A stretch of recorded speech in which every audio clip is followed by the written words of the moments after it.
You are listening to the Navigating Adult ADHD podcast, where it's all about education, support, and coaching for adults with ADHD. I'm your host, Zena, a late diagnosed ADHDer, here to help you unpack the challenges, frustrations, and the positive side of living with ADHD. With my no BS approach, I'll help you to better understand your unique ADHD brain and how you can work with it to feel better, increase your self-confidence, improve your relationships, and ultimately achieve your goals. Hello, my beautiful friends. Welcome back to Navigating Adult ADHD podcast, where we are going to be talking about task switching today. And I'm going to share with you 3 ways that you can make those transitions and those, things that you switch between actually easier. Okay. But before we do that, I just wanted to say, if you're enjoying the podcast, please click subscribe. I know that if you're anything like me, you'll often find a podcast that you really enjoy, but you'll forget to click subscribe because, hi, we have ADHD, poor working memory. So if you are enjoying it, I just want to invite you to click subscribe because that actually helps other people to find the podcast too and get help with their ADHD and feel a little less alone. So please take a second to do that if you haven't already. And the other thing I just wanted to mention is this is an episode that has been well requested. So a lot of people have messaged me and reached out and shared that task switching is something that they really struggle with and they would love an episode on that. So I wanted to mention that because that just goes to show that if it's something you struggle with, you are for sure not alone. And I myself can relate, as you're going to hear with some of the examples that I share today. Okay? So when we talk about task switching, we're talking about going from one thing to another, okay? Now this is really important because task switching is hard for us ADHDers, and it can cause us a lot of mental and emotional pain.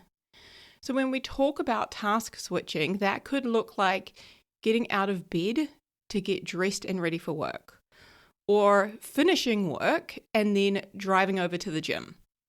It could be that you are deep in hyper-focus mode and you're working on a project. So for me, drafting a podcast episode, right? I'm deep in hyper-focus and I'm drafting a podcast episode, and then somebody walks into your office and starts talking to you about something completely unrelated to what you're doing.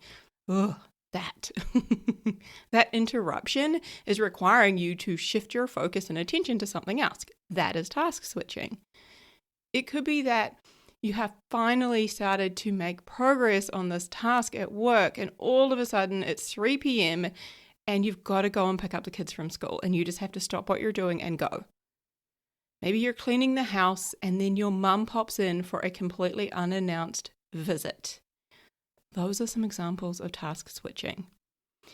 I remember when I was working back as a travel agent. So I was running an agency with a team, and there was about, 5 of us in this agency at any one time. And it's like a retail store, so people can walk in. And I used to really struggle with this. When somebody would walk in, like a customer off the street would walk into the store and they're wanting to, ask about a holiday or flight prices or something, I would need to stop what I was doing and help them and be happy about doing it. That was so hard for me. To me, it felt like somebody was trying to pull my teeth out because generally I was always busy and quite overwhelmed in that job. And so I would be in the middle of, quoting somebody else's holiday or, putting together travel documents for another client. I was always doing something. It wasn't like I was sitting around just waiting for somebody to walk in. So I had to stop what I was doing to help this person who just walked in. And of course, you're in customer service, right? I had to be happy about doing it.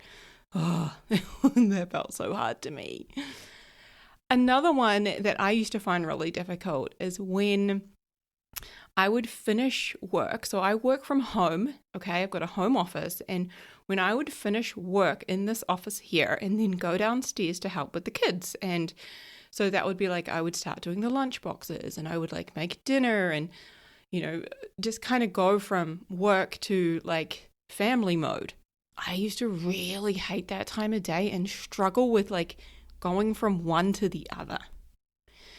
Now, most neurotypical people, right, people without ADHD, they might get mildly annoyed by, having to task switch, but they're able to navigate that, and generally they can do so with ease, right, and without a lot of mental focus required.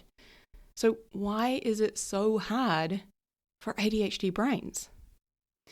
So simply put, it requires our executive functions to function and to function all together.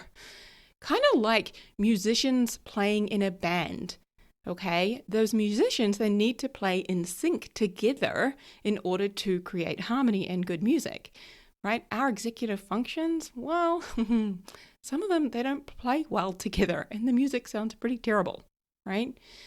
So executive functions is a large part of why this is so hard for ADHD brains. And it also requires our attention.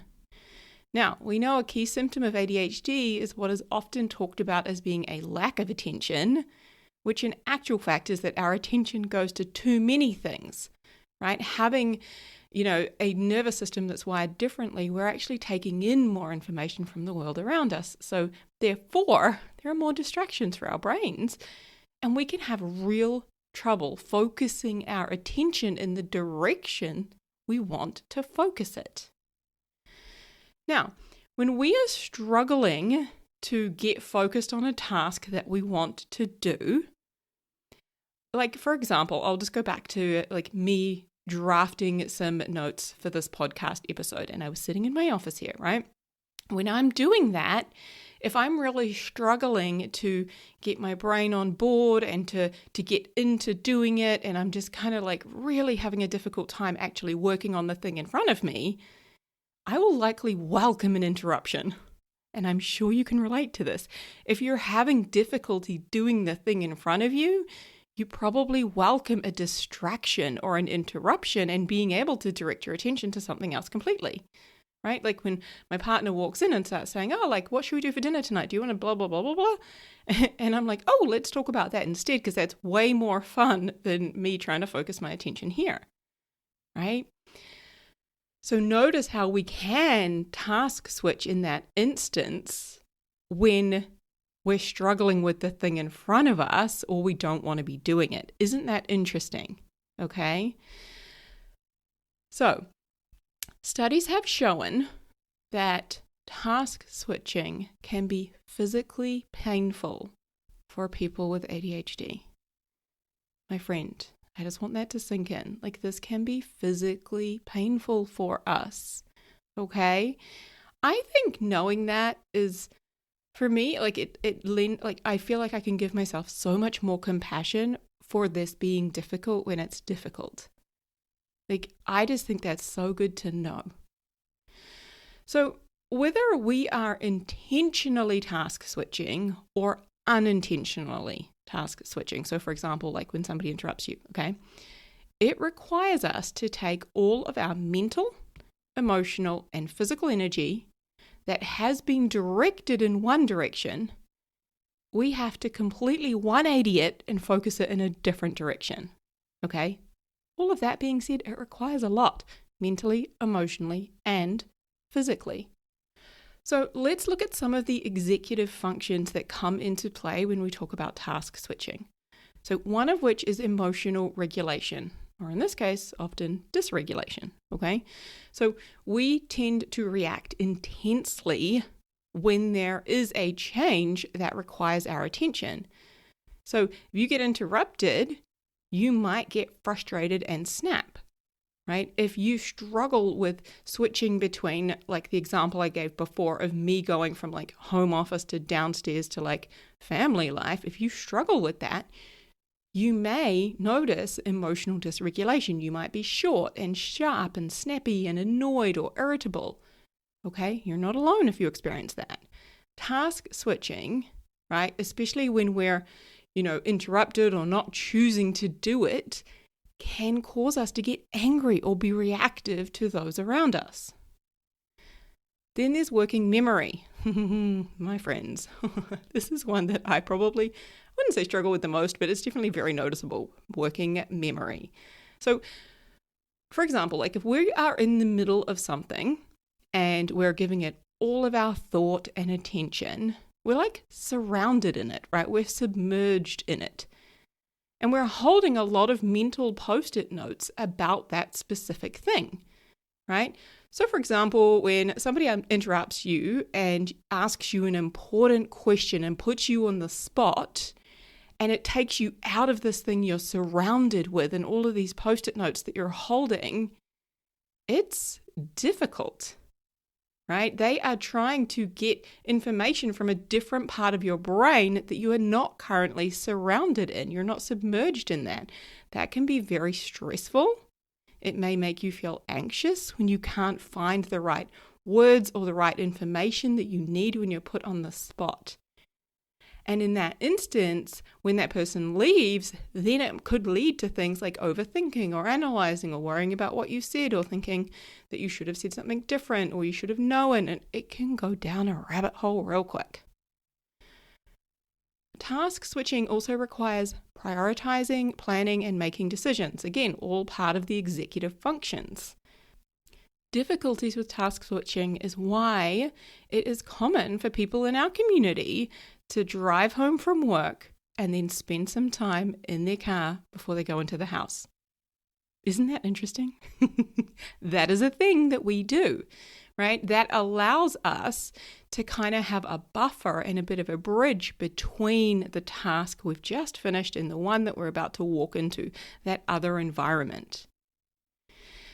So awareness is huge, okay? When it comes to improving this and making it easier, awareness is so important, because when we are aware of how this can impact us and where, this shows up for us, and we understand why task switching is tricky for our ADHD brains, then we can begin to put some scaffolding in place to make things easier. So, my friend, I want you to think about these two questions. Number one, where do you have the most difficulties with task switching now? Is it at work? Is it at home? What specific instances stand out as being particularly difficult? Is it when someone interrupts you, or is it when you have to go to school pickup? Or is it winding down at night to go to sleep? It could also be that it's when your ADHD medication wears off, right? Have a think about that and pay attention to it.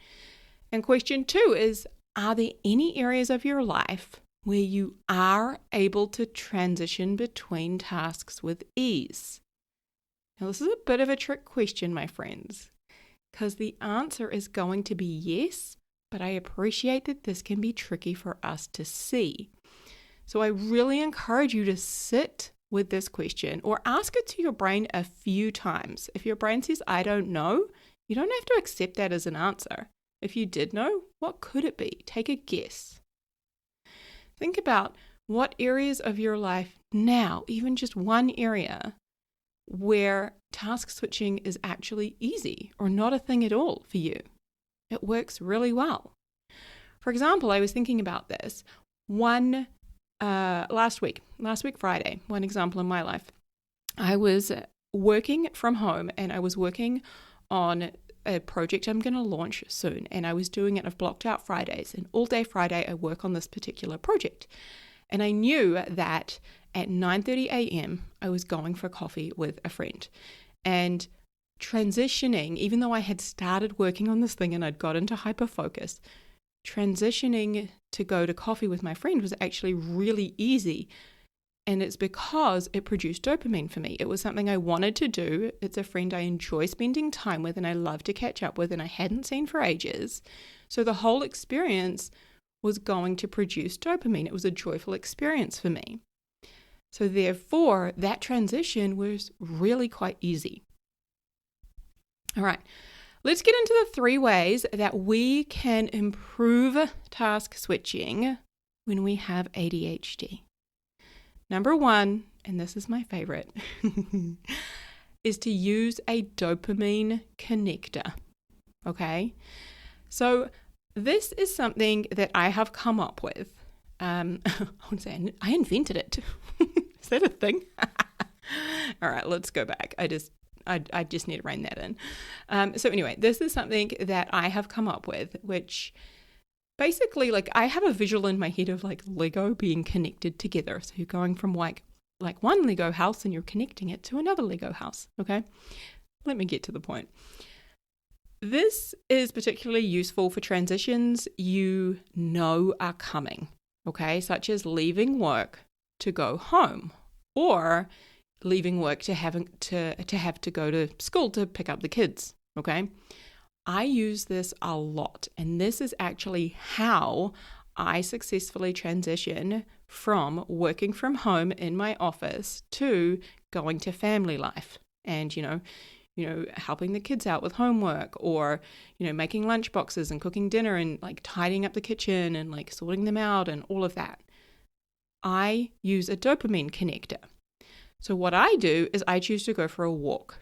Okay, so dopamine is something that we know ADHD brains have less of, and we can produce dopamine, we can get dopamine from a variety of sources, and one of those is exercise. Okay, it could be cold water therapy. A lot of us will use, substances, like it could be alcohol, or it could be food, or it could be, scrolling on our phone, right? Not all dopamine is created equal, and we're going to have a podcast on that. I really encourage you to use a source of dopamine that requires a little bit of effort. So for me, when I go for a walk, I'm not power walking, I'm strolling, but I'm also out in nature, right? And I'm getting sunshine. These are two other things that produce dopamine. So being out in nature, getting sunshine, doing some form of activity, all of those things produce dopamine.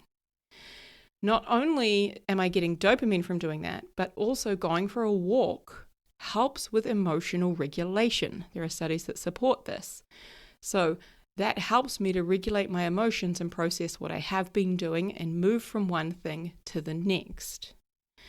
Other examples of dopamine connectors could be playing music, could be just walking outside, taking your shoes off and putting your feet in the grass and standing in the sun for a few minutes.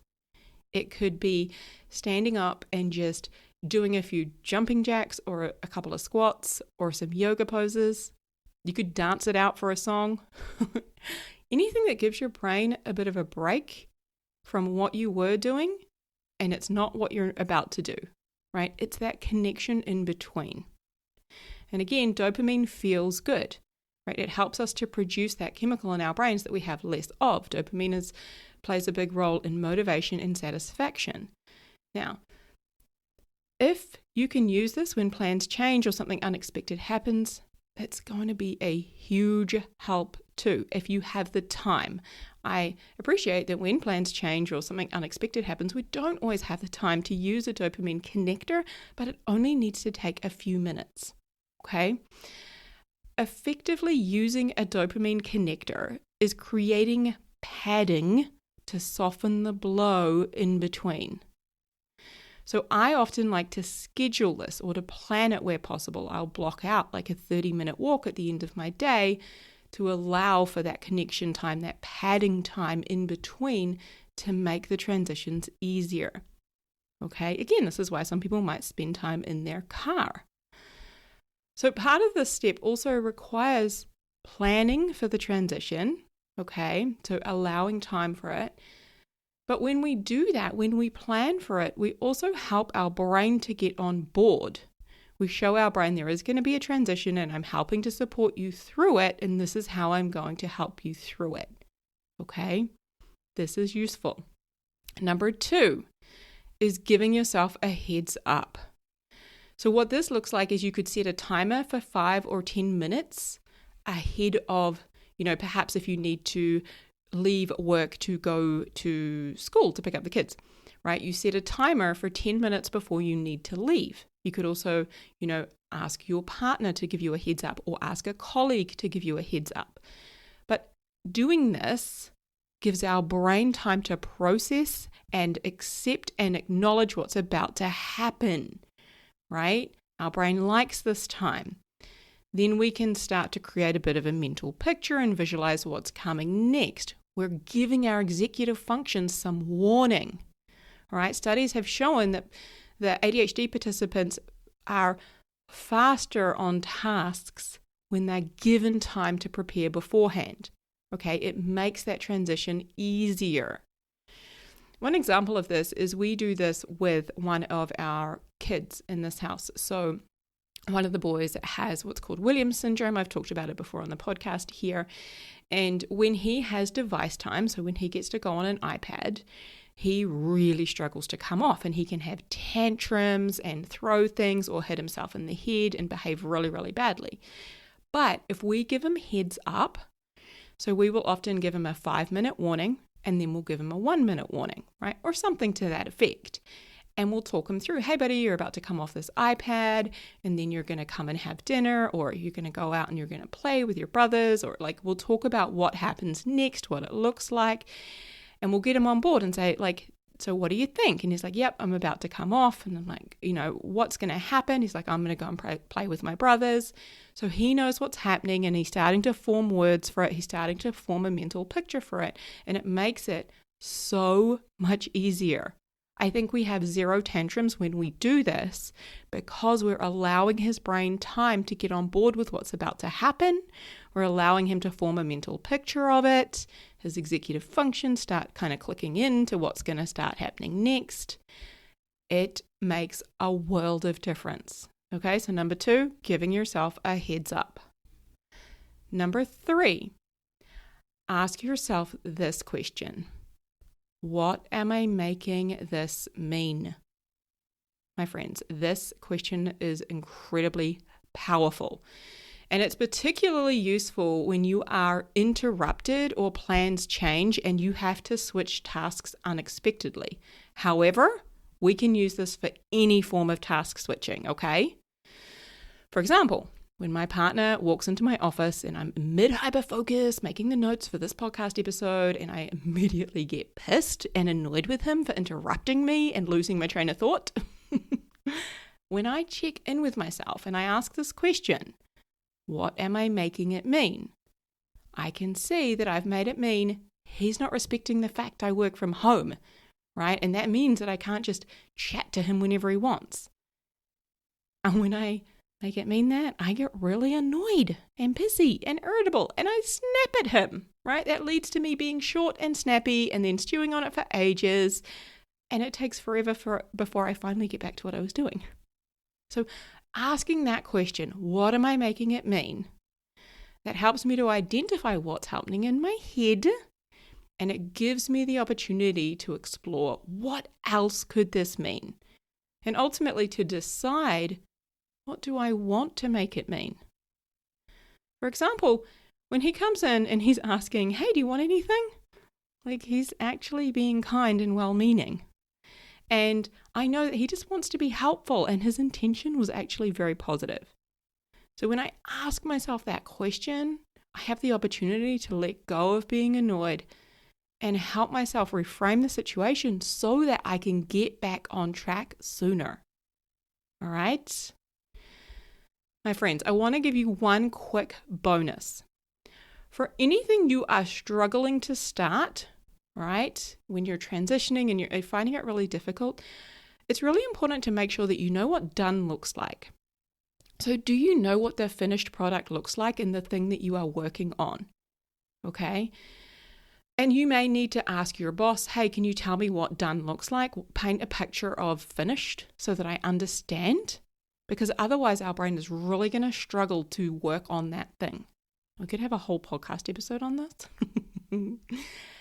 Another question that's really useful to ask yourself when you are struggling to get started is, what do I know? Because generally we're focused on, I don't know where to start. I don't know what to do. I don't know. So flip that and say, what do I know? And get your brain to answer that. It is incredibly useful. And that's where you start. And another question I like to use is, what would be a 5-minute win? Right? Because 5 minutes on this thing that you're struggling to start, that will give your brain a dopamine boost. What would be a 5-minute win? Awesome, dopamine boost. Okay? All right, my friends. Huge love to you. If you have enjoyed this episode, please remember to hit that follow button, and you can even share it with somebody who it might help. Awesome. Take care, and I will speak to you next week. If you are loving what you're learning here on the podcast, but you still feel like your ADHD is holding you back, I can help. Using evidence-based coaching tools and my own experiences, I'll help you to manage your emotions and feel better, to increase your productivity, grow your self-confidence, and create the life that you were meant for. Visit zenajones.com/thrive and schedule an ADHD support session to get started.